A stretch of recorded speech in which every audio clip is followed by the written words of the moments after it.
Hello and welcome to my channel. Today I'm going to make another German classic, which is crumbled cherry pie. This recipe is from my grandmother's and I slightly adjusted it to a smaller cake form. The weights and measurements of the original recipe I'll give you down in the info box.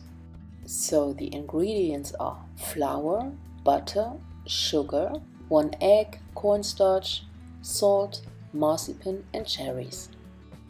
At this point it is up to you what kind of cherries you like. I do like sour cherries, but if you have a sweet tooth and you like sweet cherries more, then feel free to use them.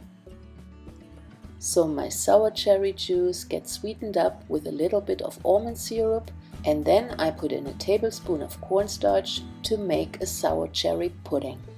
You want to make sure that there are no lumps in it anymore, so give it a good stir.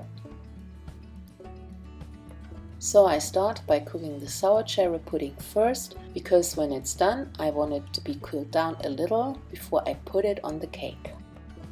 So my juice is boiling up, and as soon as it starts thickening I put in the sour cherries and I make sure everything is well mixed. I let it bubble for another minute under constant stirring to make the starchy flavor go away. Now I can set it aside and let it cool down while I make the cake. The butter and the marzipan both have room temperature and I'm going to mix them first. I use homemade marzipan, but you can also find marzipan on the baking shelf in your local grocery store. If you don't have marzipan at all, you can substitute that by using grounded almonds and some more sugar. All the details you're going to find as usual down in the info box. It took about 3 minutes to get a smooth and consistent paste.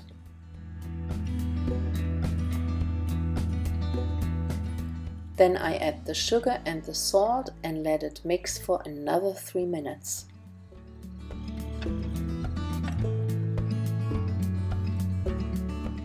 Then I put in the egg, and after 1 more minute of mixing, the egg is completely incorporated. Before I put in the flour, I go down with the speed from medium to low.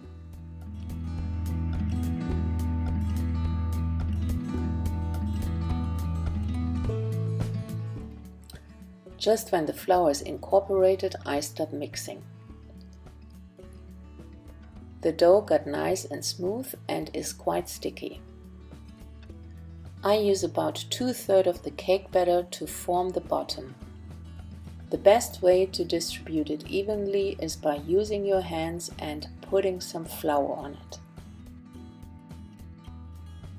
With my fingers I push up the cake batter to form an edge of about 1.5 inches or 3 to 4 centimeters.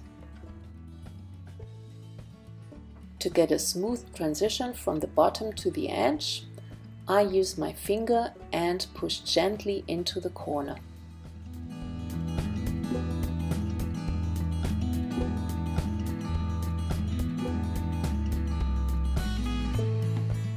So now my cherries had been cooled down for about 10 minutes and now I can put them onto the cake.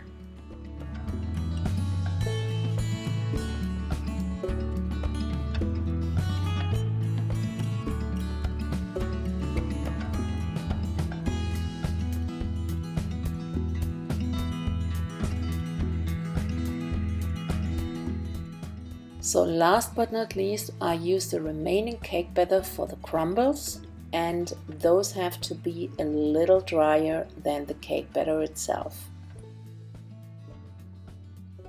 For that I'm putting in 1 tablespoon of flour and then I just mix it in, and then I just test with my fingers if I need more flour, and that depends on the size of the egg. If the egg was bigger, then you may need more flour, and if the egg was smaller, then just 1 tablespoon might be enough.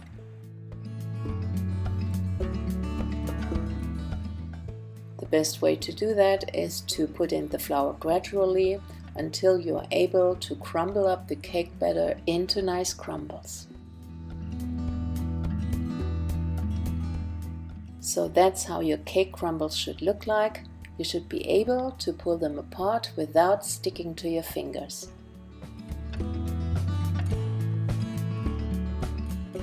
The way you crumble up the cake batter is up to you. I want to have bigger ones, but if you want to have smaller ones, feel free to do so.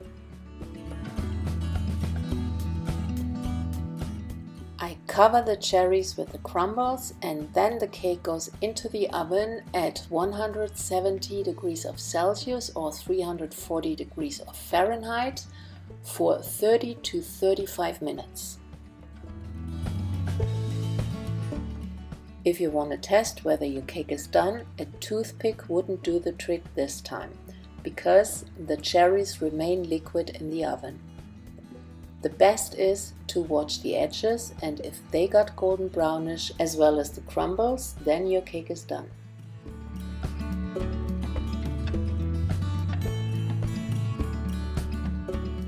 That's what my cake looks like after being baked, and now it needs to cool down completely. After that, you can decorate it with some powdered sugar, and before you cut in, just make sure it's really cooled down, otherwise the cherries are not completely set.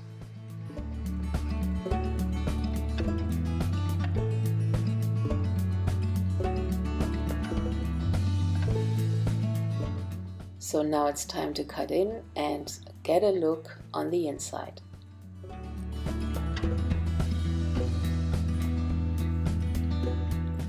So the crumbles really got nice and crunchy, and on the inside the bottom turned out to be nicely thin, delicious juicy cherries with lots of crumbles. So what do you think about my grandmother's recipe? Please leave a comment and let me know. If you like this video, please give it a thumbs up. If you are new to this channel and you like my content, I'd be happy if you subscribe, and don't forget to click on the bell because there are a lot more videos like this to come. Thank you for watching, and I'll see you next time. Bye bye!